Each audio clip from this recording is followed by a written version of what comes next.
Malam itu, langit Jawa Timur mendung berat, angin berhembus pelan, jalanan sepi, dan di pos jaga perusahaan minyak, seorang sopir tangki BBM baru aja selesai ngopi.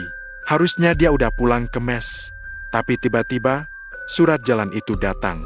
"Endik, tolong antar solar ke gudang lama di ujung timur kota, ya," katanya urgent. Andi nggak curiga apa-apa waktu itu, tapi siapa sangka, tugas malam biasa itu ternyata jadi perjalanan terakhirnya. Karena gudang tujuan pengiriman itu udah terbakar habis 10 tahun lalu. Dan malam itu, seseorang atau sesuatu nunggu dia datang untuk menyelesaikan pengiriman yang belum selesai. Malam itu udara di pelataran depot minyak terasa lembab dan berat. Hujan baru saja reda, meninggalkan genangan kecil di sekitar area parkir tangki BBM. Di pos jaga yang remang, hanya lampu neon putih yang berkelap-kelip, kadang padam, kadang menyala lagi dengan suara iing kecil dari balasnya. Andi, seorang sopir tangki yang sudah 5 tahun kerja di situ, baru saja menyelesaikan rokok terakhirnya. Di tangannya masih ada sisa gelas kopi hitam, separuh dingin. Tapi tetap ia teguk sambil memandangi truk tangki besar warna oranye yang terparkir tak jauh dari sana. Biasanya jam segini dia udah siap balik ke mes, tidur sampai pagi. Tapi malam itu, entah kenapa, suasananya aneh. Pos terasa sepi, gak ada suara radio, gak ada obrolan petugas, cuma denging mesin pompa dari kejauhan yang terdengar samar. Saat dia mau berdiri, tiba-tiba pintu pos terbuka pelan dan muncul seseorang. Pak Darto, mandor shift malam. Badannya agak bungkuk, rambutnya mulai memutih, tapi matanya tajam, kelihatan kayak lagi nyimpen sesuatu. "Andi," katanya pelan, suaranya serak, "tolong antar satu tangki solar ke gudang Pertamina lama di ujung timur kota, ya?" Katanya urgent banget. Andi spontan mendongak, bingung. Gudang di belakang sawah itu, "Pak, bukannya udah tutup dari dulu?" Pak Darto cuma nyengir, tapi senyumnya terasa hambar. "Ya pokoknya kirim aja dulu. Surat jalannya udah ada. Ini," katanya sambil nyodorin map tipis berisi dokumen pengiriman. Andi nerima, matanya ngeliat sekilas tulisan di lembar itu. Nama penerima, alamat gudang, tanda tangan mandor, semua lengkap. Tapi ada satu hal yang bikin dia berhenti sejenak. Tanggal di surat itu tercetak buram, kayak kena air. Angkanya samar, antara 2013 atau 2023. Gak jelas. "Pak, ini tanggalnya belum sempat dia lanjutin." Pak Darto motong cepat. "Udah, gak usah banyak tanya. Barangnya harus sampai malam ini," katanya dari pusat yang minta langsung. Nada suaranya agak tinggi, dan Andi akhirnya nurut aja. Dia pikir, ya sudahlah, toh ada lemburan juga. Lagian, siapa yang mau nolak tambahan uang di akhir bulan? Dia pamit ke mandor, ambil jaket, lalu jalan ke arah truk tangki yang siap berangkat.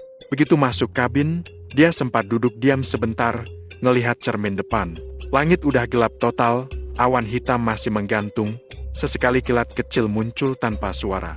Dia narik napas panjang, nyalain mesin. Suara dag-dag-dag khas diesel besar langsung mengisi udara.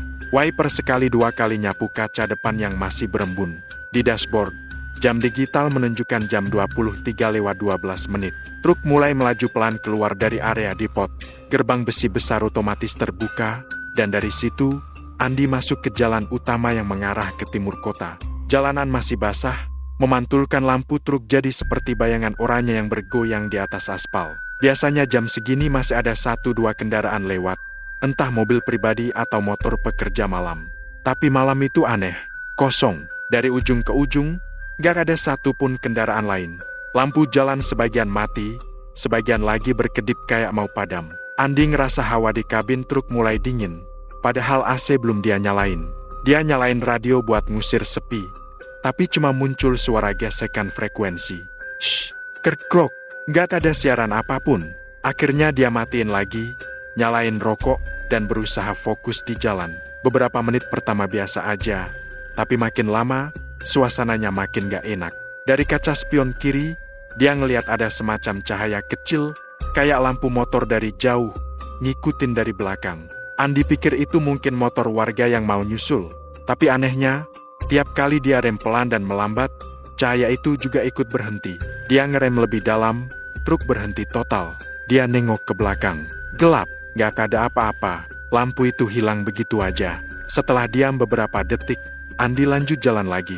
Tapi beberapa ratus meter kemudian, cahaya itu muncul lagi, persis di posisi yang sama. Andi ngusap dada, mulai ngerasa nggak tenang. Ah, mungkin pantulan lampu sendiri kali, gumamnya sambil memaksa senyum. Tapi jauh di dalam hatinya, ada rasa was-was yang nggak bisa dia jelaskan. Jalan ke arah timur kota itu panjang, melewati beberapa jembatan kecil dan persawahan luas di kanan kiri. Malam itu kabut turun tebal banget, sampai jarak pandang cuma sekitar 10 meter. Truk besar yang dia kemudikan jadi terasa kayak kapal yang berlayar di laut berkabut. Kadang dia harus klakson 2 kali biar nggak kaget kalau tiba-tiba ada tikungan. Pas melewati jembatan kecil di dekat sungai, Andi ngerasa truknya agak berat di bagian belakang, kayak ada yang naik. Suara krit kecil kedengeran dari tangki bagian atas. Ia mikir mungkin cuma suara besi yang kedinginan atau tali pengikat longgar. Tapi ketika suara itu muncul lagi, kali ini lebih jelas, kayak langkah kaki di atas tangki. Andi spontan matiin radio yang masih nyala pelan. Sunyi, cuma suara mesin truk yang bergemuruh. Dia buka jendela sedikit, berharap bisa dengar lebih jelas. Tapi angin malam yang masuk malah bawa aroma aneh campuran antara solar dan sesuatu yang kayak gosong, bau terbakar, tapi samar, kayak asap yang udah lama hilang. Andi tutup jendela cepat-cepat. Aneh banget malam ini, gumamnya. Dia terus jalan, lampu jalan makin jarang. Di kanan kiri cuma sawah dan sesekali rumah kosong. Di kejauhan, ada papan kayu tua yang hampir roboh bertuliskan awas tikungan tajam 300 meter. Huruf-hurufnya udah pudar, beberapa bahkan hilang setengah. Andi pelan-pelan nurunin kecepatan. Pas ngelewatin papan itu, dia sempat lihat sekilas di sisi jalan ada sesuatu berdiri. Sekilas cuma bayangan hitam. Gak jelas bentuknya, mungkin orang, mungkin tiang. Tapi begitu truknya lewat, dia yakin tadi itu bukan tiang, karena benda itu kayak ngelirik. Andi langsung merinding, bulu kuduknya berdiri semua. Ia refleks nyalain lampu jauh, tapi sinarnya cuma kena kabut, dan gak ada apa-apa di sana. Dia tepuk pipi sendiri pelan, ayo, Di, fokus. Jangan mikir yang aneh-aneh, cuma kerjaan lembur, gak lebih. Tapi pikirannya gak tenang. Sejak keluar dari pabrik, perasaan ganjel itu terus ngikutin. Bahkan udara di dalam kabin rasanya makin dingin. Padahal mesin besar di bawahnya masih panas. Sekitar setengah jam perjalanan, Andi sampai di jalan kecil yang menurun. Di kiri kanan ada deretan pohon jati tinggi, daunnya rontok kena angin malam. Di tengah kabut, batang-batang pohon itu kelihatan kayak sosok manusia yang berdiri diam, ngelihat truknya lewat satu persatu. Tiba-tiba dari spion kanan, Andi lihat lagi kelihatan cahaya kecil. Tapi kali ini nggak cuma satu, ada 3, 4, bahkan 5 cahaya. Kayak lampu senter orang-orang yang lagi jalan di belakang. Dia nyipit, berusaha lihat lebih jelas. Tapi pas dia injak rem, semua cahaya itu padam bersamaan. Sekujur tubuhnya mulai dingin. Gak bener ini, katanya pelan. Tapi dia tetap terus jalan. Surat jalan di dashboard seolah jadi penanda bahwa tugasnya masih belum selesai. Di pikirannya, yang penting barang ini nyampe. Urusan aneh-aneh, nanti aja. Perjalanan makin sepi, udara makin berat. Dari kejauhan, samar-samar Andi ngeliat bayangan besar kayak bangunan. Itu mungkin gudang yang dimaksud mandor tadi. Tapi dari sini aja udah kelihatan aneh. Bangunannya gelap total, cuma disinari lampu truknya yang makin mendekat. Andi sempat mikir buat balik, tapi tangannya seolah nggak bisa lepas dari setir. Kakinya juga berat buat injak rem. Ada dorongan kuat dalam dirinya buat terus maju. Setiap kali dia mau berhenti, mesin truk kayak menolak, RPM malah naik sendiri pelan-pelan. Dia keringetan dingin. Sambil nyetir pelan, matanya terus awas. Sepanjang jalan sebelum masuk area gudang, dia lihat puing-puing batu berserakan di pinggir jalan, beberapa bekas arang, bahkan ada papan besi berkarat jatuh di tanah. Di situ tertulis samar, Pertamina Unit 3 area terbakar 2013. Andi spontan ngerem mendadak. Terbakar, gumamnya. Dia nengok ke surat jalan di dashboard. Alamatnya sama persis, gudang Pertamina Unit 3, timur kota. Tangannya gemetar. Ia ngelirik kaca spion. Dari belakang, samar-samar muncul lagi cahaya kecil, tapi kali ini bukan cuma satu titik. Ada banyak, puluhan mungkin. Dan dari balik kabut, bentuk-bentuk tubuh manusia mulai kelihatan. Jalan pelan ke arah truknya, bawa sesuatu yang nyala di tangan. Andi nggak sempat mikir panjang. Dia injak gas dalam-dalam, ngelewatin portal besi yang udah berkarat. Portal itu roboh sedikit kena badi truk, nimbulin suara berderit nyaring. Jantung Andi berdegup kencang. Di depan sana, bangunan besar itu makin jelas terlihat dindingnya gosong, atapnya bolong, dan di sekitarnya banyak drum besi berkarat yang tertumpuk asal. Begitu truknya berhenti, Andi sempat lihat sesuatu bergerak di depan bangunan itu. Seorang pria berseragam biru, lengkap dengan helm dan senter di tangan. Berdiri tegak sambil melambaikan tangan, nyuruhnya maju. Tapi sebelum dia sempat keluar dari truk, matanya menangkap sesuatu di tanah. Tepat di bawah lampu sorot depan, sebuah papan nama kecil dari logam, separuh meleleh. Bertuliskan, In Memoriam Budi dan rekan. Korban kebakaran gudang ke-2013. Andi kaku di tempat, tangannya gemetar, napasnya berat. Nama Budi itu bukan nama asing. Itu temannya sendiri, sopir senior yang dulu sering ngajarin dia waktu baru kerja. Tapi Budi udah lama meninggal, terbakar di tempat yang sama 10 tahun lalu. Truk masih nyala, mesin bergetar pelan. Dari luar, sosok pria berseragam itu masih berdiri, sekarang malah ngelangkah makin dekat ke arah kabin. Wajahnya belum kelihatan jelas, tapi Andi bisa lihat baju birunya lusuh. Ada bekas hitam di lengan dan dada. Suara langkahnya berat, pelan tapi pasti, kayak suara sepatu kerja di atas pasir basah. Andi pengen kabur, tapi tubuhnya lemas. Kakinya nggak mau nurut. Di kepalanya cuma satu pikiran, apa benar aku disuruh kirim ke tempat ini? Suara mesin truk tiba-tiba menurun, RPM-nya jatuh sendiri. Lampu depan mulai meredup. Dari luar, sosok itu berhenti pas di depan kaca. Dan untuk pertama kalinya, Andi bisa lihat wajahnya dengan jelas setengah gosong. Mata hitam pekat, dan bibirnya terbuka lebar kayak senyum yang gak manusiawi. "Malam, Mas Andi," katanya pelan, tapi jelas terdengar meski kaca jendela masih tertutup rapat. "Terima kasih udah datang lagi." Jantung Andi seolah berhenti berdetak. Di belakang sosok itu, tampak bayangan lain, banyak sekali. Berdiri berjejer di depan gudang kosong itu semua berseragam biru tua, dengan wajah yang hangus dan tubuh yang gosong. Dan di tengah kabut tebal malam itu, satu-satunya suara yang terdengar hanyalah desingan angin dan detak jantung Andi sendiri yang berusaha meyakinkan dirinya kalau ini cuma mimpi. Tapi semuanya terlalu nyata. Bau gosong itu nyata, suara langkah itu nyata, dan surat jalan di dashboard masih ada, dengan namanya tertulis jelas di bawah kolom pengemudi. Namun di pojok bawah lembar itu, tinta merah samar mulai muncul perlahan, seperti baru ditulis. Satu kalimat kecil, tapi cukup buat bikin darah Andi dingin seketika. "Kirimkan saja seperti dulu, Andi. Kami masih menunggu." Andi masih duduk di kabin truk, tangannya gemetar, napasnya pendek-pendek. Sosok pria berseragam biru itu masih berdiri di depan kaca, gak bergerak sedikit pun. Lampu sorot truk menyinari wajahnya yang sebagian gosong. Kulitnya melepuh, dan dari sela bibirnya keluar asap tipis seperti bara rokok. "Malam, Mas Andi." Suaranya pelan, dalam, tapi terdengar jelas menembus kaca kabin. "Kami nunggu lama, Mas. Solarnya, mana?" Andi nggak bisa jawab. Bibirnya keluh. Tangannya mencoba meraih tuas persneling, tapi tubuhnya gemetar hebat. Sosok itu masih menatapnya tanpa kedip, matanya hitam pekat seperti lubang kosong. Lalu tiba-tiba, kriik. Sesuatu bergerak di atas tangki. Suara besi bergesekan bikin Andi spontan menoleh ke belakang lewat spion. Di atas tangki, samar-samar terlihat beberapa bayangan bergerak pelan, kayak orang naik dan jalan di situ. Bahu Andi langsung kaku. Di dalam kepala, pikirannya berputar cepat. Gak mungkin, truk segede ini kan gak bisa ada orang di atas. Kecuali, dia buru-buru menyalakan mesin truk, berharap bisa kabur. Tapi starternya cuma bunyi tek. Tek, gak mau nyala. Lampu depan makin redup, seperti kehabisan arus. Sosok di depan kaca mulai melangkah ke samping, mendekati pintu kabin. Langkahnya berat, berderak di atas kerikil. Dan dari belakang, suara di atas tangki makin banyak, seperti puluhan orang jalan pelan-pelan di atas plat besi. Andi keringatan dingin. Tangannya berusaha buka sabuk pengaman, tapi tali itu kayak ketarik dari belakang. Dia nengok sekilas ke kursi belakang, dan saat itu juga dia nyaris nggak bisa teriak di kursi belakang truk. Duduk seseorang, bajunya juga biru, wajahnya hitam, gosong, matanya kosong.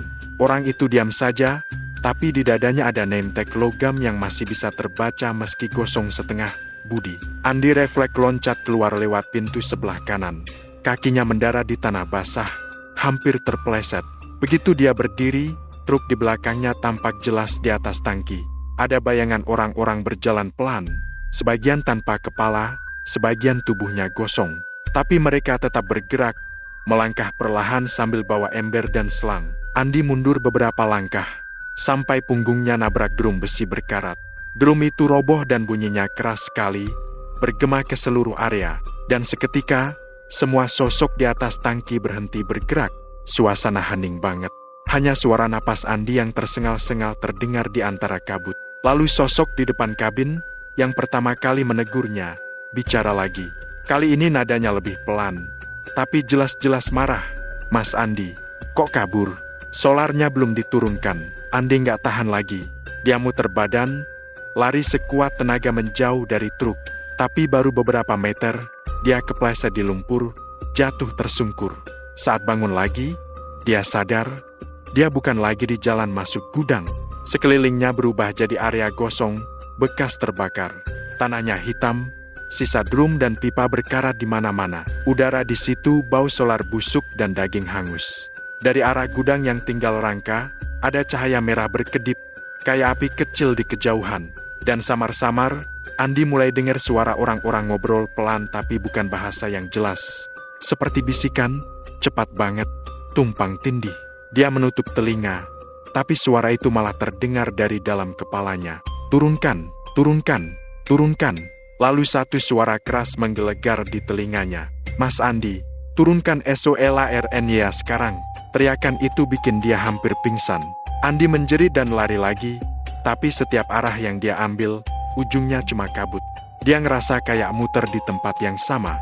Setiap kali dia berpaling, truk tangkinya muncul lagi di depannya dari arah yang berbeda. Lampu truknya kini nyala sendiri, mesinnya tiba-tiba hidup. Dari knalpot keluar asap tebal, dan lampu sorot depan menyinari dinding gudang yang kosong. Dari balik lubang jendela yang hitam, muncul bayangan wajah-wajah terbakar, matanya menyala merah. Sementara itu, di sekitar Andi, tanah mulai mengeluarkan asap. Permukaannya retak, dan dari dalamnya keluar cairan hitam yang berbau solar. Di antara asap itu, muncul tangan-tangan hangus, seperti berusaha keluar dari tanah. Andi cuma bisa mundur sambil teriak, "Ampun, saya cuma disuruh.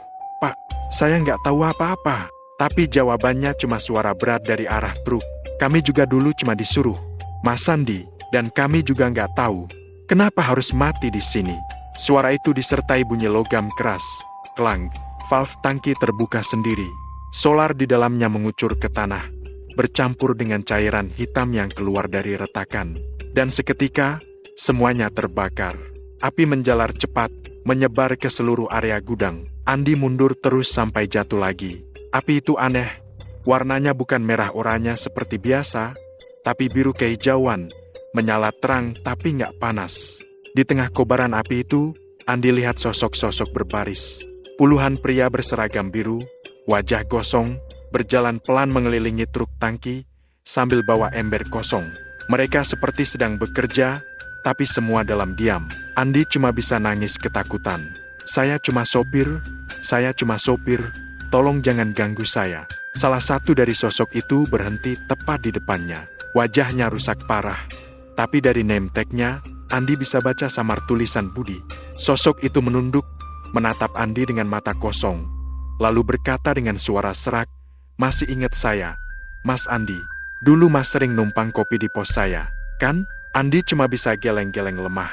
Napasnya tersengal, mulutnya kering. Budi lanjut bicara, "Waktu kebakaran itu, saya di dalam tangki.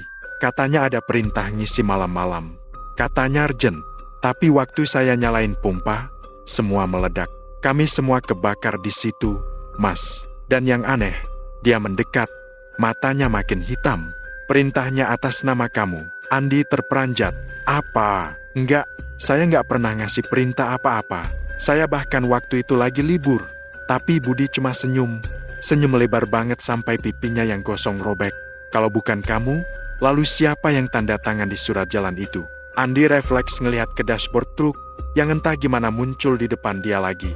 Surat jalan itu tergeletak di situ, kebuka. Sekarang jelas banget terlihat tulisan tangan di bagian bawah tanda tangan Andi Saputra. Tulisannya mirip banget sama tanda tangan aslinya. Dia nggak bisa ngomong lagi. Mulutnya kaku, matanya mulai berkunang. Semua suara jadi bergema di telinganya. Di sekelilingnya, api biru makin besar, membentuk pusaran yang mengelilingi truk tangki. Suara langkah-langkah berat datang dari arah belakangnya, semakin dekat, semakin banyak. Mas Andi, suara Budi pelan, tapi nyaring di tengah kobaran api. Kita cuma mau balikin barang yang Mas kirim dulu. Tiba-tiba dari dalam truk keluar bunyi keras, seperti sesuatu jatuh dari tangki. Duk gig. Lalu terdengar suara orang mengerang dari dalam sana. Andi lihat ke arah tangki, dan dia nyaris nggak bisa percaya dari lubang valve yang terbuka. Muncul tangan manusia, hangus, berasap, meraih keluar perlahan.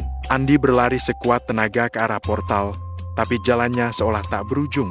Dia terus berlari, tapi pemandangannya nggak berubah. Tanah hitam, api biru, dan suara orang memanggil namanya berulang kali. Mas Andi, Mas Andi, jangan tinggalkan kami lagi.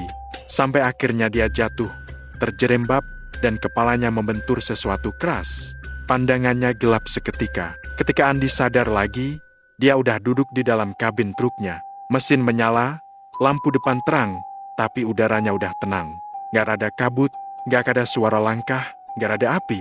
Dia lihat jam di dashboard masih ke 23,45. Semuanya seperti belum terjadi apa-apa.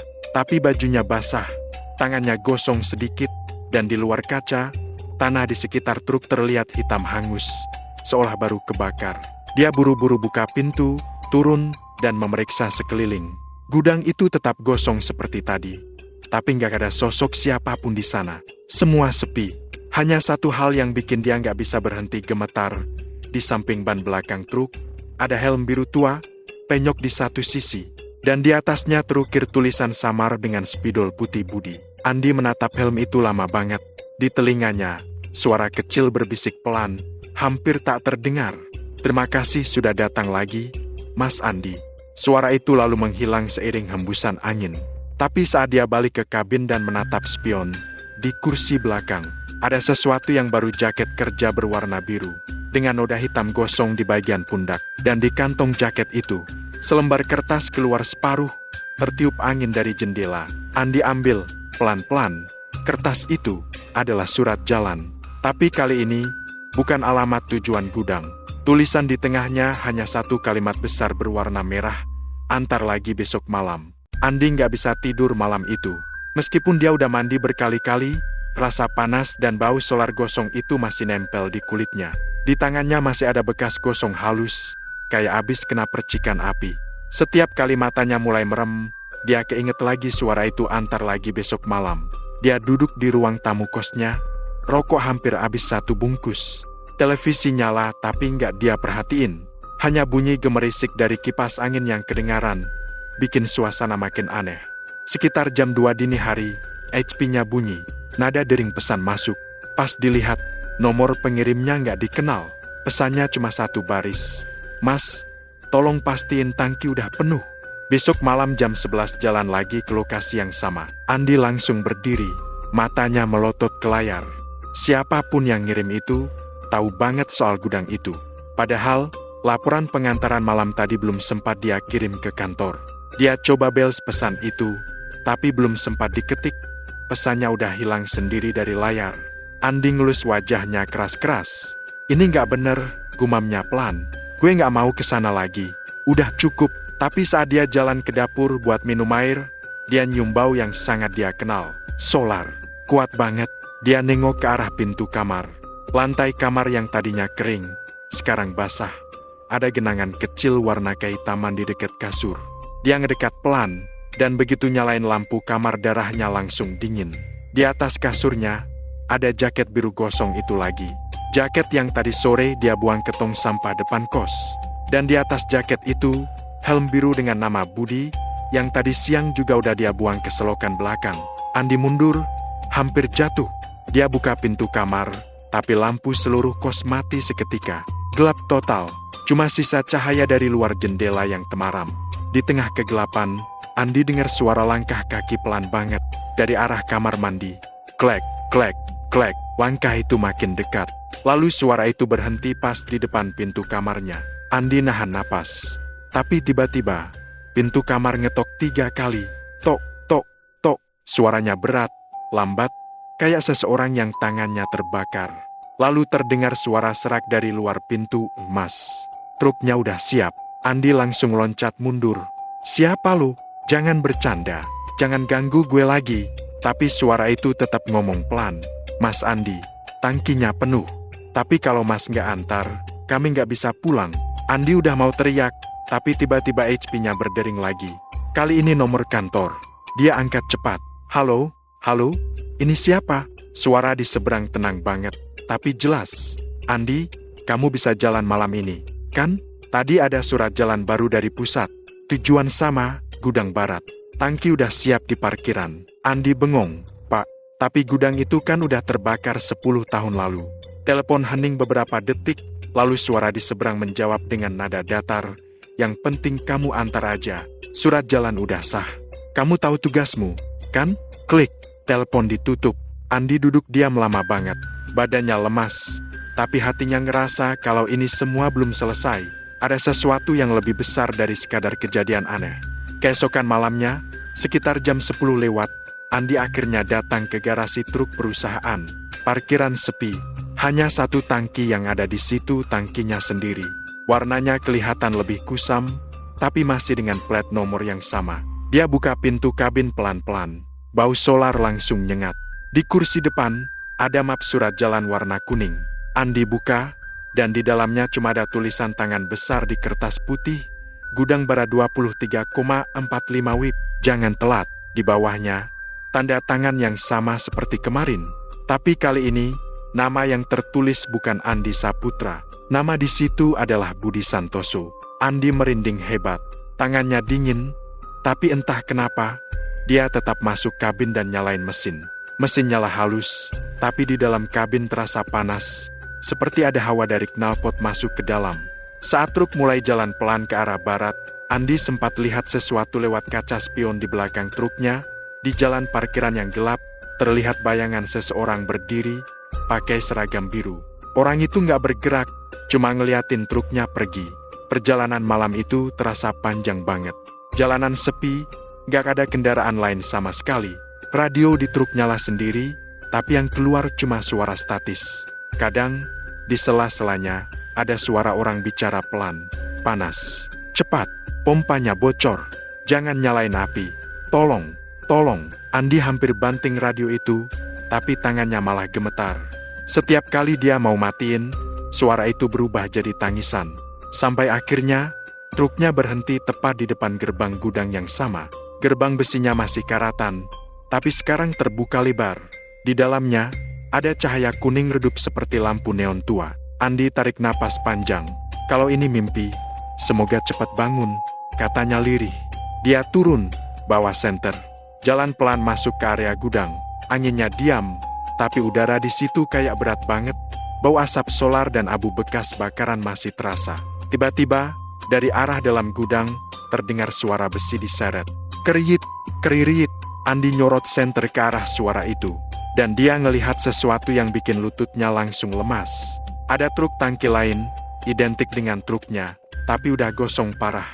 Bannya meleleh, tangkinya bolong, dan di bagian pintu kabin, ada tulisan yang masih bisa kebaca, Budi Driver ke 2015. Di atas truk itu, berdiri sosok-sosok pria berseragam biru, tubuh mereka hangus, beberapa tanpa mata. Mereka memandangi Andi, lalu satu persatu menunduk, kayak hormat. Andi mundur pelan, tapi sebelum dia bisa kabur, dari arah truk gosong itu muncul satu sosok lain Budi. Wajahnya masih sama seperti malam pertama Andi datang ke sini. Mas Andi, katanya dengan suara rendah. Akhirnya kamu datang tepat waktu. Andi cuma bisa diam. Mulutnya kaku. Kenapa kalian manggil saya ke sini lagi? Budi ngelangkah maju. Karena Mas belum ngasih kami izin buat istirahat. Andi bingung. Izin apa? Budi nunjuk ke arah tangki truk Andi sendiri. Tangki itu masih punya kami. Waktu kebakaran dulu, kami dikurung di situ. Solarnya bocor, api nyambar, dan semua ikut meledak. Tapi yang bikin kami nggak bisa pergi, karena semua berkas dan laporan dibuat seolah-olah kami yang salah. Nama Mas yang tanda tangan. Andi geleng-geleng keras. Enggak, Bad. Sumpah, bukan saya. Waktu itu saya libur, saya di rumah. Budi menatapnya lama banget, lalu tersenyum tipis. Kami tahu, tapi seseorang pakai nama Mas. Dan kami nggak bisa tenang sebelum orang itu ketemu. Andi nunduk, pikirannya kosong. Terus kenapa saya disuruh balik ke sini? Karena cuma Mas yang masih hidup dari daftar kru lama, jawab Budi datar. Mas satu-satunya saksi. Kami cuma mau Mas buka kebenarannya. Angin malam tiba-tiba berhembus kencang, nyalain api kecil di sekitar drum. Cahaya oranye redup menyinari wajah-wajah mereka semua. Dan untuk pertama kalinya, Andi nggak cuma ngerasa takut, dia ngerasa kasihan. Jadi kalian mau saya apa? Budi melangkah makin dekat, suaranya makin berat.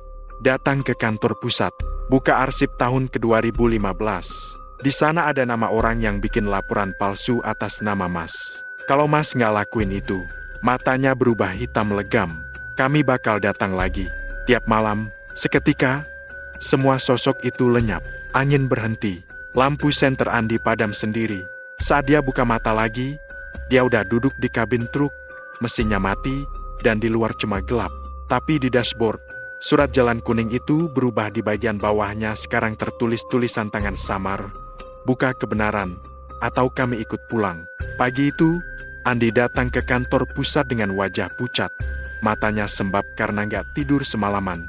Dia masih kebayang jelas pertemuan tadi malam sosok Budi yang setengah gosong, tapi masih bicara pelan, seolah masih hidup. Begitu masuk ke halaman kantor, Andi langsung menuju ruang administrasi. Semua mata ngeliatin dia aneh, kayak mereka tahu sesuatu tapi pura-pura nggak tahu. Di meja depan, ada Mbak Dita petugas arsip yang udah lama kerja di situ. Mas Andi, waduh, kok pagi-pagi udah datang? Biasanya jam segini masih ngopi di warung. Tuh, Andi berusaha senyum, tapi kaku banget. Hei, iya, Mbak, aku mau minta bantuan. Mau lihat arsip pengantaran BBM tahun ke 2015, yang ke Gudang Barat. Mbak Dita langsung berhenti ngetik, tangannya pelan nurunin kacamata. Tahun 2015, yang kebakaran itu. Andi cuma ngangguk pelan. Iya, yang itu. Seketika ruangan jadi hening. Mbak Dita nggak langsung jawab. Dia lihat kanan kiri dulu. Pastiin nggak ada orang. Mas, arsip itu udah dikunci lama. Katanya nggak boleh dibuka tanpa izin atasan. Dulu banyak korban, dan kasusnya katanya ditutup karena kelalaian sopir. Andi narik napas panjang. Mbak, saya cuma mau lihat surat jalannya. Cuma itu. Mbak Dita mikir sebentar, lalu berdiri. Oke, tapi jangan bilang-bilang siapa-siapa, ya. Mereka jalan bareng ke ruangan arsip belakang tempat paling sepi di gedung itu. Pintu kayunya berdebu, lampunya kedap-kedip. Udara di dalam lembab banget, kayak jarang banget dibuka. Rak demi rak penuh map warna coklat, semuanya dikasih label tahun. Ditenyorot senter kecil, matanya nyari-nyari koda. Nah, ini dia, 2015, pengiriman wilayah timur. Dia narik satu map tebal, debunya langsung beterbangan. Andi batu kecil, tapi matanya fokus ke tulisan di depan map. Inside dan Gudang Barat 2015, tangannya gemetar waktu buka satu persatu dokumen di dalamnya. Di situ ada surat jalan, laporan pengiriman, bahkan foto-foto bekas kebakaran. Semua korban disebut dengan jelas dan di daftar itu, ada nama Budi Santoso driver, Joko Kenek, dan beberapa pekerja lapangan lain. Tapi yang bikin Andi hampir jatuh lemas, di kolom terakhir, bagian petugas penanggung jawab ada tanda tangan, dan di bawahnya tertulis, Andi Saputra. Dia melongo. Tulisan itu jelas banget, mirip dengan tanda tangannya sendiri. Tapi dia yakin 100%, waktu itu dia nggak kerja di tanggal itu. Dia masih cuti di rumah karena ayahnya baru meninggal. Andi nunjuk tulisan itu ke Dita. Mbak, ini bukan tanda tangan saya. Tapi kenapa bisa ada nama saya di sini? Dita kaget. Loh, ini asli. Loh, Mas, ada cap perusahaan juga. Andi buka lembar berikutnya, ada foto truk tangki terbakar, gosong total. Di bawahnya, tulisan tangan merah kecil. Kebakaran disebabkan oleh percikan api dari korek salah satu sopir. Tidak ada unsur sabotase. Tapi Dita perhatiin sudut foto itu, matanya membesar. Mas, lihat itu. Di pojok kanan bawah foto, kelihatan sebagian plat nomor truk lain, parkir agak jauh di belakang gudang. Plat itu masih terbaca jelas, EK 5413 LD. Andi langsung merinding. Itu nomor truknya sekarang. Dia nutup map itu cepat-cepat. Jantungnya berdegup kencang. Ini nggak mungkin. Berarti truk yang saya bawa sekarang. Truk yang sama yang kebakar 10 tahun lalu. Dita mundur pelan. Wajahnya ketakutan. Mas, kalau benar begitu, berarti truk itu nggak pernah benar-benar dibongkar. Cuma dicat ulang, ganti plat baru, tapi mesin aslinya masih sama. Andi ngerasa perutnya mual. Jadi, selama ini saya nyetir kendaraan mayat. Tiba-tiba, dari arah luar ruangan arsip, terdengar suara langkah kaki mendekat.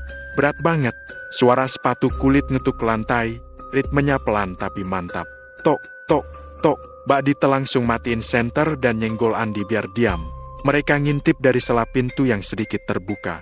Di luar, seorang pria berseragam manajer berdiri. Namanya Pak Jaya, kepala operasional lama yang masih aktif sampai sekarang. Dia jalan pelan ke arah meja Dita, buka-buka map di situ. Ada yang buka arsip tahun 2015 barusan. Suaranya pelan tapi dingin. Dita langsung megang tangan Andi, isyarat supaya nggak bergerak. Kalau ketahuan, kita bisa dipecat, bisiknya hampir tanpa suara. Pak Jaya berhenti tepat di depan pintu arsip. Hening, cuma suara napas mereka berdua yang pelan banget. Lalu, klik gagang pintu diputar pelan. Dita langsung tarik Andi mundur ke belakang rak besar, sembunyi. Pintu kebuka sedikit, tapi Pak Jaya nggak masuk. Dia cuma berdiri di depan pintu, suaranya berat. Andi, kalau kamu dengar, keluar aja, gak usah sembunyi. Ini bukan urusanmu lagi. Andi membeku. Suara itu jelas banget nyebut namanya. Tapi gimana bisa Pak Jaya tahu dia ada di situ? Beberapa detik kemudian, langkah kaki itu menjauh. Suara pintu luar ketutup. Dita langsung tarik napas lega, sementara Andi masih bengong. Mas, kamu harus pergi sekarang. Ini bukan cuma soal arsip. Ini bisa bahaya. Kalau benar truk itu masih dipakai, berarti ada yang nyembunyiin sesuatu besar. Andi cuma bisa ngangguk. Dia taruh map itu di balik jaket, lalu jalan pelan keluar lewat pintu belakang. Begitu sampai di parkiran, udara tiba-tiba berubah. Langit mendung, padahal tadi masih cerah. Andi nyalain motornya, tapi suaranya kayak serak, berat banget. Di kaca spion, pantulan wajahnya kelihatan aneh kayak ada sosok lain di belakangnya. Dia nengok cepat, gak ada siapa-siapa. Tapi begitu ngelihat spion lagi, wajah di belakangnya itu muncul lagi. Kali ini jelas, sosok Budi, dengan mata kosong dan luka di pipi. Kamu udah lihat, kan, Mas? Sekarang kamu tahu siapa yang salah. Andi panik, hampir jatuh dari motor. Bud, gue bakal benerin ini. Tapi jangan ganggu gue terus. Sosok itu senyum kecil. Cepatlah sebelum malam ketiga. Karena kalau malam itu datang, semua bakal ikut terbakar lagi. Habis ngomong itu, sosok Budi langsung hilang. Andi keringetan dingin. Suara mesin motornya tiba-tiba hidup sendiri, gasnya muter tanpa dia sentuh. Motor itu melaju sendiri keluar dari halaman kantor, seolah digerakkan sesuatu. Di jalan raya, Andi udah gemetar parah. Dia sadar sekarang semua ini bukan kebetulan. Seseorang di perusahaan sengaja nutup kasus kebakaran itu dan pakai namanya biar bersih dari tanggung jawab. Tapi kenapa baru sekarang semua ini muncul lagi? Pas berhenti di lampu merah, Andi lihat bayangan truk tangkinya sendiri melintas di belakang lewat kaca spion mobil-mobil sekitar.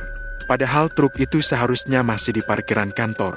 Lampu belakangnya nyala merah samar, dan dari balik kaca depannya kelihatan ada sosok duduk di kemudi. Persis dirinya sendiri. Andi ngerasa darahnya berhenti mengalir. Jalanan mendadak sunyi. Semua suara kendaraan hilang. Hanya suara mesin truk itu yang bergemuruh pelan. Truk itu lewat pelan banget di sampingnya, dan dari dalam kabin, terdengar bisikan lirih, malam ketiga, Mas, malam ketiga. Lampu merah berubah hijau. Tapi Andi masih diam di tempat, matanya kosong. Karena di kaca spion motornya, refleksi wajahnya bukan dia lagi tapi wajah Budi, dengan senyum gosong yang pelan-pelan berubah jadi tawa. Sejak hari itu, hidup Andi nggak tenang sama sekali. Siang jadi malam, malam jadi neraka. Dia nggak bisa tidur setiap kali matanya terpejam. Dia selalu kebangun karena bau solar terbakar. Kadang ada suara langkah kaki di depan kosnya, kadang suara itu masuk sampai ke kamarnya. Tok, tok, tok, dan selalu berhenti di depan pintu. Sudah 2 malam berlalu sejak dia ngelihat arsip itu. Dan seperti pesan Budi waktu itu bilang, malam ketiga makin dekat. Sore itu Andi nekat balik lagi ke kantor. Dia udah nggak tahan. Dia pengen ketemu langsung sama Pak Jaya, kepala operasional yang dulu tanggung jawab di kasus kebakaran itu. Begitu nyampe, suasana kantor aneh banget. Biasanya ramah, tapi sore itu sepi. Beberapa meja kosong, lampu lorong redup, kayak mati satu-satu. Andi ngetuk pintu ruang Pak Jaya pelan. "Permisi, Pak, saya Andi, sopir tangki." Dari dalam kedengeran suara berat, "Masuk aja, Andi. Saya udah nunggu kamu." Andi langsung berhenti di ambang pintu. Gimana dia bisa tahu Andi datang? Pak Jaya duduk di balik meja besar. Matanya kelihatan capek tapi tajam. Di atas meja, ada map berisi dokumen lama. "Saya tahu kamu udah buka arsip lama itu," katanya tanpa basa-basi. "Kamu seharusnya nggak usah ngorek-ngorek hal yang udah dikubur 10 tahun. Andi maju beberapa langkah. Nada suaranya tegas. "Saya cuma pengen tahu, Pak, kenapa nama saya dipakai di surat tanggung jawab itu? Saya waktu itu nggak kerja, saya di rumah." Pak Jaya ngelirik sebentar, lalu berdiri. Dia jalan ke arah jendela yang setengah terbuka, nyalain rokok. "Karena kamu yang paling mudah dipakai, Endik. Kamu masih baru waktu itu, nggak banyak yang tahu wajahmu. Semua laporan kebetulan lewat nama kamu. Jadi gampang dibersihin." Andi langsung ngerasa darahnya mendidih. "Dibersihin? Maksud Bapak, semua korban itu Budi, Joko, semuanya mati cuma buat nutupin kelalaian kantor ini?" Pak Jaya buang abu rokoknya pelan. "Mereka kerja lembur waktu itu. Sistem pompa bocor, tapi tetap dipaksa isi karena target. Aku tahu risikonya, tapi pusat minta tangki penuh sebelum pagi. Lalu, api itu nyambar, dan semuanya habis." Andi maju mendekat. "Terus Bapak nggak nyesel? Mereka mati semua. Dan Bapak cuma bilang itu kecelakaan." Pak Jaya pelototin dia. "Nyatanya aku masih di sini, dan kamu masih kerja. Kan? Jangan sok suci, Endik. Dunia nggak butuh orang benar, cuma orang yang bisa nurut." Kalimat itu bikin dada Andi panas. Tapi sebelum dia sempat bels, tiba-tiba lampu ruang itu mati. Semua gelap, cuma ada cahaya kecil dari jendela. Dari luar, angin bertiup kencang banget, kayak ada badai datang. Dan di tengah suara angin itu, kedengeran pelan suara besi diseret di lantai. "Kriit, kririt." Andi langsung nengok ke arah pintu. Di bawah celah pintu, kelihatan cahaya oranye berkelip-kelip, kayak pantulan api. Lalu, suara langkah-langkah berat itu muncul lagi. Tok, tok, tok. Pak Jaya buru-buru buka laci meja, ngambil pistol kecil. "Diam di sini," katanya ke Andi. "Mereka datang lagi tiap tanggal ini." Andi melotot. "Mereka siapa, Pak?" Belum sempat dijawab, braak. Pintu ruangan kebuka sendiri. Udara panas langsung masuk, dan di ambang pintu berdiri 4 sosok pria berseragam biru. Tubuh mereka gosong separuh, wajahnya hitam dan meleleh, tapi matanya masih menyala merah. Yang paling depan, Andi kenal, Budi, Pak Jaya. Suaranya serak banget, tapi jelas. "Kita masih nunggu pertanggungjawaban, Pak." Pak Jaya gemetar, pistolnya diarahkan ke mereka. Jangan deket-dekat." Budi jalan pelan, langkahnya berat, tapi suaranya datar. "Waktu kami terbakar, Bapak ngunci pintu gudang dari luar. Kami udah teriak, tapi Bapak bilang, 'Jangan keluar, biar solar nggak nyebar.' Kami dengar sendiri, Pak, kami dengar." Andi ngeliat air mata keluar dari mata Budi yang udah gosong, tapi cairannya hitam, kayak oli terbakar. Pak Jaya mundur, mukanya pucat. "Kalian bukan manusia lagi." "Tapi Bapak juga enggak," jawab Budi pelan. "Bapak udah matiin kami, dan Bapak matiin nama Andi biar aman." Lampu ruangan kedap-kedip. Suara mesin dari gudang lama kayak kedengeran lagi di telinga Andi. Wung, ses. Bau solar makin kuat. Andi udah nggak tahan. "Bad, cukup.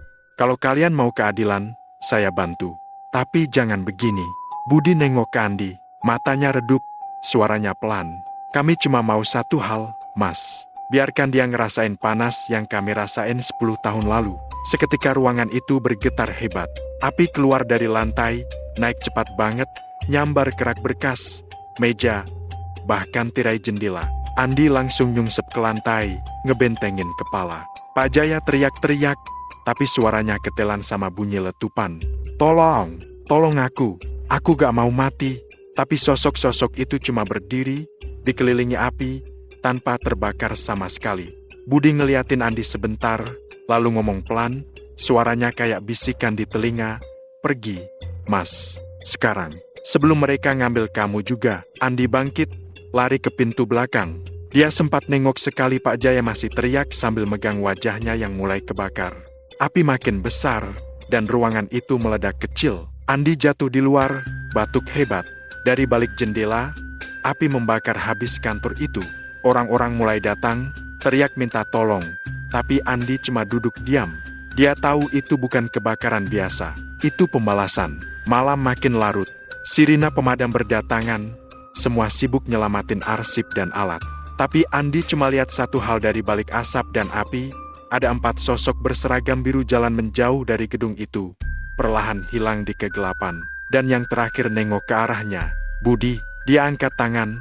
Senyum kecil, lalu lenyap bareng asap. Andi cuma bisa nangis. Entah karena takut, entah karena lega. Tapi di hatinya, dia tahu malam ketiga sudah selesai. Namun entah kenapa, waktu dia buka saku jaketnya, map arsip 2015 itu masih ada. Tapi sekarang di dalamnya cuma ada 1 lembar kertas putih kosong, dengan tulisan tinta hitam samar di tengah, "Terima kasih, Mas Sandi, kami sudah pulang." Namun di bawah tulisan itu, ada 1 baris lain yang belum sempat dia lihat sebelumnya. Tulisan kecil, tapi jelas. Tapi truk itu masih belum berhenti. 3 hari setelah kebakaran kantor itu, Andi nggak pernah keluar kamar. Dia cuma duduk di lantai, bengong, ngerokok 1 bungkus sehari, dan kadang cuma bengong liatin kertas putih dari map arsip yang masih disimpannya di meja.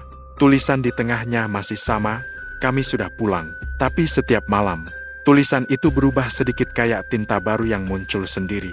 Malam pertama, "Kami sudah pulang." Malam kedua, "Kami sudah pulang." Tapi truk itu masih di jalan. Dan malam ketiga, Andi terbangun karena dengar suara mesin besar di luar kosnya. Bram, brumem.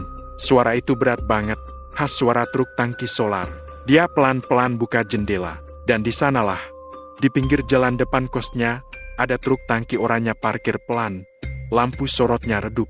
Plat nomornya sama persis kayak truk yang dia bawa malam itu, bahkan masih ada bekas goresan di pintu kanan yang dia tahu betul dari spion.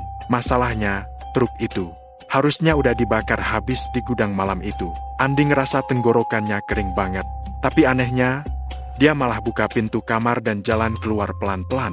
Udara malam itu dingin banget, tapi kulitnya justru terasa panas. Langkah kakinya berat, tapi seolah ada yang narik dia buat mendekat ke truk itu. Waktu dia udah berdiri sekitar 2 meter dari depan truk, tiba-tiba mesin berhenti sendiri. Sunyi, gak ada suara apa-apa. Cuma suara jangkrik jauh dan tiupan angin dari arah sawah. Pintu sopir terbuka pelan, dan dari dalam keluar aroma solar campur asap terbakar yang kuat banget. Andi nahan napas, tapi dia tetap melangkah. Dia ngelihat ke dalam kabin. Kursinya kosong, tapi di setir, ada tangan hitam gosong yang masih nempel, menggenggam erat, seolah belum mau lepas. Jari-jarinya meleleh, tapi cincin besinya masih nempel di jempol. Dan Andi langsung kenal itu cincin Budi. Bad, suaranya keluar pelan banget, hampir kayak bisikan. Dari kursi penumpang, tiba-tiba radio nyala sendiri. Suara statik dulu, lalu terdengar samar suara laki-laki parau. "Endik, isi tangki itu belum dikirim semua." Andi mundur selangkah. "Siapa? Kami cuma isi separuh malam itu. Separuhnya masih di dalam. Mereka belum keluar." Andi makin gemetar. Siapa yang belum keluar? Radio langsung mati. Tapi dari dalam tangki, terdengar suara aneh kayak sesuatu yang berputar pelan di dalam, terus makin lama makin keras. Blub, blub, blub, keriat. Seolah-olah ada sesuatu di dalam tangki yang lagi berusaha keluar. Andi mundur cepat, tapi tiba-tiba, tutup tangki di atas mulai bergetar hebat, lalu meledak kecil. Uap solar muncrat, dan dari dalam muncul sesuatu yang bikin darah Andi langsung dingin. Tangan, bukan 1, banyak. Tangan-tangan hitam gosong keluar pelan dari lubang tangki, kayak mau manjat keluar. Beberapa di antaranya masih ngebawa potongan baju seragam biru Pertamina. Dan di antara tangan-tangan itu, muncul 1 kepala gosong, tapi matanya merah terang. "Kami belum selesai, Mas Andi." Andi langsung lari sekenceng mungkin. Dia jatuh, tapi terus bangun lagi, gak berani nengok. Suara langkah-langkah berat di belakangnya makin dekat. Tok, tok, tok. Setiap langkah kayak suara besi beradu aspal. Dia nyampe ke jalan besar. Ada lampu jalan yang masih nyala. Tapi waktu dia nengok, truk tangki itu udah gak ada.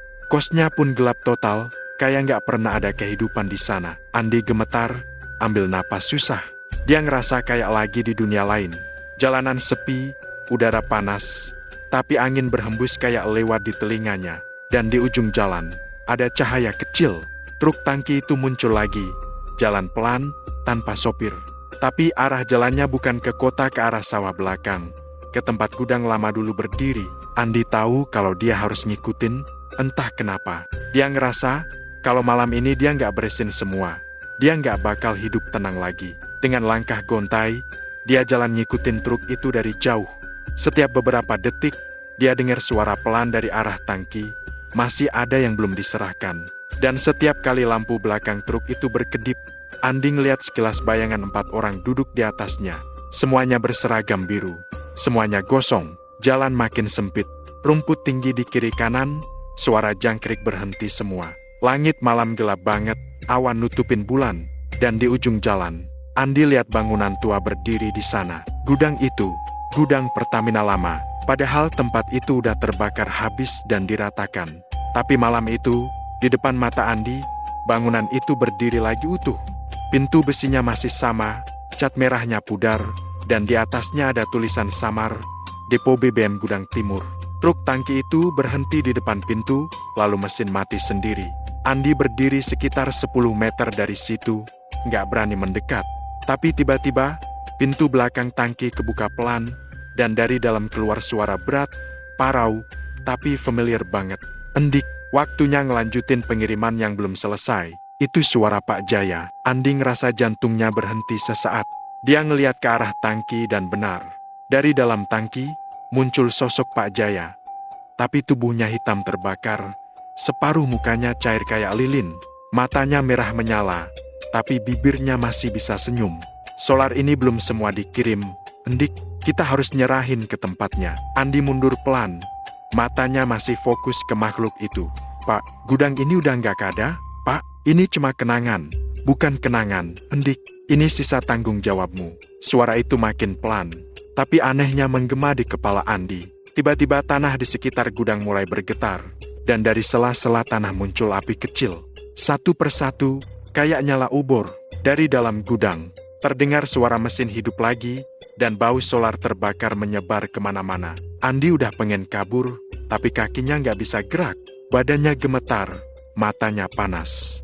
Dan tiba-tiba dia sadar pintu gudang itu mulai kebuka dari dalam. Dari celah pintu, keluar cahaya oranye pekat, kayak dari kobaran api yang nggak pernah padam. Dan di antara cahaya itu, Andi ngeliat puluhan bayangan orang. Sebagian jalan pincang, sebagian nunduk, semuanya gosong. Mereka jalan keluar pelan-pelan, satu persatu, semuanya bawa kaleng logam di tangan. Mereka jalan ke arah truk tangki. Dan setiap orang yang lewat, Andi bisa dengar bisikan kecil mereka. Masih sisa, masih ada tanggung jawab. Belum selesai, tangkinya belum kosong. Andi nutup telinganya. Tapi suara itu makin jelas, makin dekat, makin keras. Sampai akhirnya semuanya berhenti. Sunyi. Dari arah gudang, sosok terakhir keluar Budi. Dia jalan mendekat. Matanya merah tapi wajahnya tenang. Mas, ini terakhir. Setelah malam ini, kami nggak akan ganggu lagi. Tapi truk itu harus dikosongin. Semua harus dikembalikan. Andi bingung. Dikembalikan kemana? Budi senyum pelan. Ke tempat asalnya. Mas, di bawah gudang ini. Di tanah ini dulu, mereka kubur semua kebenaran. Tanah di bawah kaki Andi tiba-tiba bergetar keras banget. Api kecil di sekitar makin tinggi, dan dari dalam gudang keluar suara keras kayak letusan besar. Braak! Truk tangki itu tiba-tiba bergerak sendiri, mundur pelan, lalu nabrak pintu gudang yang udah kebuka lebar. Dan seketika semuanya diselimuti cahaya oranye yang terang banget. Andi teriak, nutup matanya. Tapi ledakan besar bikin semuanya hilang dalam cahaya. Ketika Andi buka matanya lagi, dia udah ada di tanah lapang. Pagi hari, nggak ada gudang, nggak ada truk, nggak ada api. Cuma sisa rumput gosong di sekitar, dan di tengahnya ada plat logam kecil setengah tenggelam di tanah. Bertuliskan, Depo BBM Timur diresmikan 1995. Ditutup permanen ke 2015. Andi bengong, air matanya jatuh sendiri. Dia nggak tahu dia mimpi atau beneran. Tapi saat dia berdiri, di saku celananya masih ada kertas putih dari map arsip itu. Sekarang tulisannya berubah lagi. Terima kasih, Mas Andi. Sekarang truk itu sudah berhenti. Matahari udah tinggi ketika Andi sadar dia masih berdiri di tengah lapangan kosong itu. Semua tenang. Angin pelan, suara burung terdengar dari kejauhan. Tapi anehnya, gak ada satupun orang lewat. Gak ada jalan, gak ada kendaraan, bahkan gak ada tanda-tanda bekas bangunan di sekitar.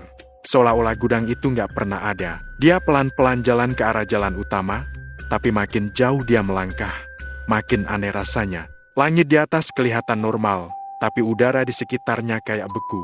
Gak ada suara, gak ada hembusan angin. Dia sempat nyentuh rumput di bawah kakinya, tapi rumput itu kering banget, rapuh, dan langsung hancur waktu dipegang. Semuanya terasa salah. Sampai akhirnya dia nemu jalan aspal. Tapi yang bikin bulu kuduknya langsung berdiri di pinggir jalan itu, ada truk tangki oranye parkir rapi. Persis kayak semalam. Tapi sekarang truk itu kelihatan normal, bersih, tanpa bekas gosong. Dan di kaca depan, ada tulisan kecil yang ditempel di sisi dalam, kertas putih kusam dengan tulisan spidol hitam, unit siaga Andi aktif. Andi pelan-pelan mendekat. Dia pegang pintu truk, dingin banget, tapi nggak ada bau solar. Dia buka pelan, dan di dalam kabin semua masih sama. Helm kerjanya ada di jok, botol air setengah isi masih di cup holder, bahkan kunci masih nempel di lubang starter. Tangannya gemetar waktu dia duduk di kursi sopir. Tangannya otomatis nyalain mesin. Suara truk itu hidup mulus, kayak baru keluar bengkel. Tapi anehnya, gak ada suara burung, gak ada angin, gak ada apapun selain suara mesin. Dan saat dia ngelihat ke spion, napasnya langsung berhenti. Di kaca spion kanan, kelihatan bayangan seseorang duduk di kursi penumpang. Wajahnya hitam, gosong, tapi tersenyum.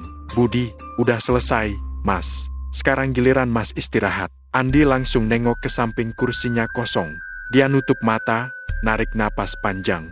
Saya cuma pengen tenang, Bat. Saya nggak mau diganggu lagi. Dari arah radio, suara statik kecil muncul lagi. Tenang aja, Mas. Kami nggak ganggu. Kami cuma ngajak Mas pulang bareng. Radio mati sendiri. Tapi dari luar, suara mesin truk lain mulai kedengaran. Banyak. Andi nengok lewat kaca depan di kejauhan. Dari arah jalan tanah, muncul barisan truk tangki lain satu persatu. Semuanya oranye, semuanya jalan pelan, teratur, dengan lampu depan menyala samar di bawah matahari pagi. Dan di setiap kabin, ada sosok sopir, tapi wajah mereka hitam, gosong. Andi ngegenggam setir erat-erat, keringatnya turun deras, tapi badannya dingin. Apa yang kalian mau dari aku?